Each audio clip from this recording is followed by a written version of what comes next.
बात उस समय की है जब रावण अपने मंत्रियों के साथ पश्चिम समुद्र के तट पर गया। उस द्वीप में अग्नि के समान तेजस्वी एक पुरुष को देखा। उसकी देह की कांति तपाए हुए स्वर्ण के समान थी।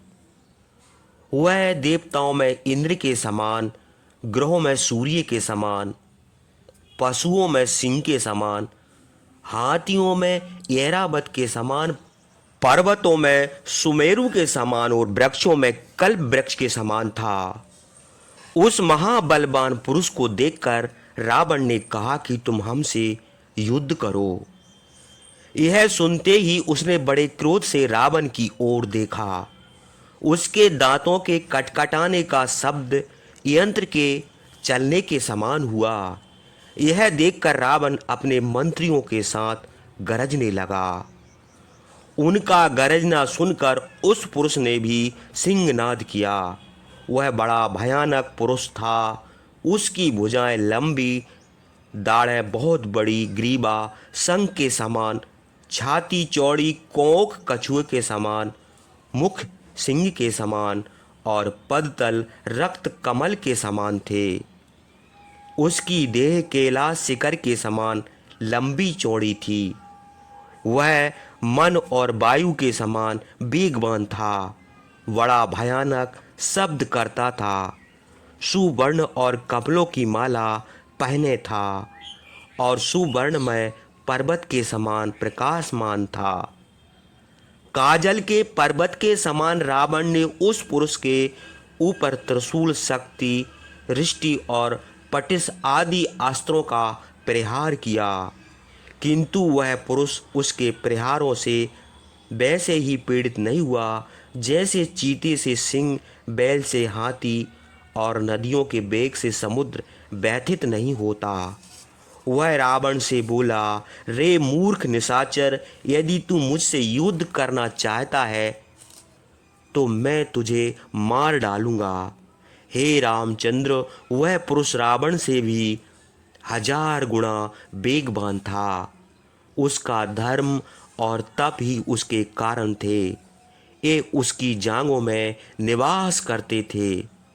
उसके लिंग में कामदेव, कमर में विश्वदेव, वास्त और पार्श्व में 49 पवन, मध्य भाग में 8 वसु, कोख में 4 समुद्र, पार्श्व में सब दिशाएं, सब संधियों में पवन, पीठ में रुद्र और पितर हृदय में ब्रह्मा और रोम रोम में गोदान, भूमिदान और स्वर्णदान विद्यमान थे।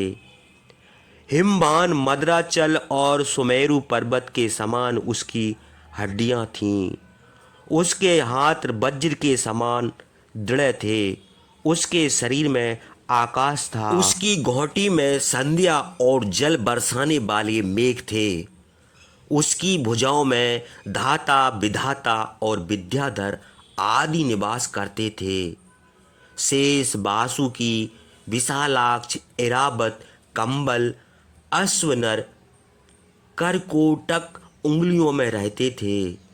उनके मुख में अग्नि और कंधों में 11 रुद्र निवास करते थे। उसकी दोनों ओर की दाढ़ी में 5 मास और ऋतु नासिका में कुहू और अमावस्या तथा नासिका के छिद्र में पवन देव रहते थे। उसके कंठ में वाणी और सरस्वती, कानों में अश्विनी कुमार और नेत्रों में सूर्य और चंद्रमा का निवास था। चारों वेद, 6 शास्त्र, तारागण, तेज, तप और यज्ञ उसके शरीर में स्थित थे। उस महाकाय पुरुष ने रावण को एक थप्पड़ मारा। वज्र के गिरने के समान उस थप्पड़ के लगते ही रावण गिर पड़ा और उसके मंत्री डर के मारे भाग खड़े हुए।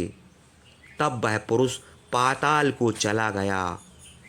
इधर जब रावण की मूर्छा जागी तो उसने मंत्रियों से पूछा, वह पुरुष सहसा कहाँ भाग गया? मंत्रियों ने उत्तर दिया कि वो देव दानव का दर्प नष्ट करने वाला वह पुरुष पाताल को चला गया। यह सुनकर रावण भी गरुड़ के समान वेग से उसी बिल के द्वारा पाताल में चला गया। वहां पहुंचकर उसने नीरांजन पर्वत के समान काले भयानक वीरों को देखा। ये सब लाल चंदन और लाल मालाएं धारण किए थे, रत्न जड़ित सुवर्णमय आभूषण पहने थे। अग्नि की प्रभा के समान तेजस्वी ऐसे 3 करोड़ पुरुष वहां नाचते थे। रावण द्वार पर खड़ा होकर वह दृश्य देखने लगा। जिस पुरुष ने उसे थप्पड़ मारा था वैसे ही आकर वर्ण और वेशभूषा उन पुरुषों के भी थे। सबके 4 4 भुजाएं थीं और सब महाबलवान और महा उत्साही थे। उन पुरुषों को देखकर रावण डर गया, उसके रोए खड़े हो गए। ब्रह्मा के वरदान के प्रभाव से वह बड़ी शीघ्रता से वहां से निकलकर चला गया। उसने एक और पुरुष को देखा जो सैया पर सोता था। उसकी सैया, आसन और घर श्वेत वर्ण और बहुमूल्य थे। उसके पास लक्ष्मी के समान एक देवी बैठी थी। वह दिव्य माला, दिव्य चंदन, दिव्य वस्त्र और आभूषण धारण किए थी। वह साध्वी स्त्री तीनों लोकों का आभूषण स्वरूप थी। उसके एक हाथ में कमल और दूसरे हाथ में पंखा था। उस लोक सुंदरी को देखकर रावण काम के बस होकर उसे पकड़ने के लिए सहसा उस घर में घुस गया। जैसे ही काल से प्रेरित कोई पुरुष सोते हुए विषैले सांप को जगावे, वैसे ही रावण ने उस पुरुष को जगाना चाहा। स्त्री को पकड़ने के लिए रावण को आते जानकर वह पुरुष वस्त्र से अपना मुंह खोलकर हंसने लगा। उसके तेज से रावण मूर्छित होकर कटे हुए वृक्ष के समान पृथ्वी पर गिर पड़ा। तब उस पुरुष ने कहा, हे राक्षस, उठो, अभी तुम्हारी मृत्यु ना होगी। तुमको ब्रह्मा से वरदान मिला है, इसलिए तुम अभी जीवित रहोगे।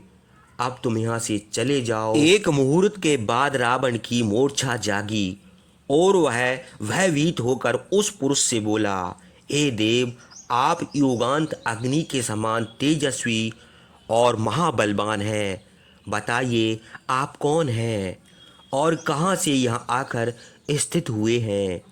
वह पुरुष हंसकर मेघ के समान गंभीर स्वर से बोला, तुम मुझे जानकर क्या करोगे। मैं अभी बहुत दिनों तक तुमको ना मारूंगा। तब रावण हाथ जोड़कर बोला, मैं तो ब्रह्मा के वरदान से अवध्य हूँ। देवताओं में भी ऐसा कोई नहीं जो ब्रह्मा के वचन का उल्लंघन कर सके। मुझे जो वरदान मिला है उसका कोई परिहार नहीं है। उसके विरुद्ध कोई भी प्रयत्न सफल नहीं हो सकता। तीनों लोकों में किसी में भी ऐसी सामर्थ्य नहीं जो ब्रह्मा के वरदान को व्यर्थ कर डाले। मैं अमर हूँ, इसी से आपसे भी नहीं डरता। किंतु हे प्रभु, यदि कभी मेरी मृत्यु भी हो तो मैं आपके सिवा और किसी के हाथ से ना मारा जाऊं। आपके हाथ से मृत्यु होने पर मेरी कीर्ति और प्रशंसा होगी। उसके बाद महापराक्रमी रावण ने उस पुरुष के शरीर में चराचर समेत तीनों लोकों को देखा।